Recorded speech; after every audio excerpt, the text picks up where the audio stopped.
When is the best time to cut comfrey leaves? This is early April and I'm ready to start harvesting some of my comfrey leaves. I'm going to dry them for later use. Now, this is just starting to bloom. They're not quite open up real good, which is the best time to harvest comfrey leaves. Now, this does not mean it is the only time, just the best time.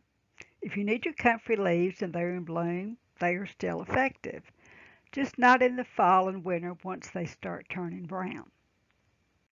Now, do not worry if you waited too long to cut your comfrey leaves. Cut it back, wait 4 to 6 weeks, and they'll be ready to cut again. Depending on how much water and fertilizer they get, you should be able to harvest many times throughout the growing season. Comfrey is a heavy feeder and should get plenty of natural fertilizer like compost or composted manure.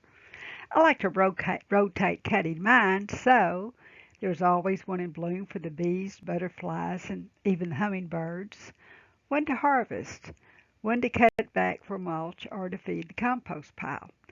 Comfrey leaves are a great source of carbon and nitrogen for the compost pile. You can see it is in complete bloom. And I'm going to save this plant for the butterflies and for the honeybees and just harvest my other one. I do have another one in the ground. See, it is really just now starting to come up, so I'm going to have plenty of comfrey leaves for later. Okay, I harvested this comfrey about a month ago, and you can see how much it has already grown back. The best time to harvest comfrey leaves is when it first starts to bloom.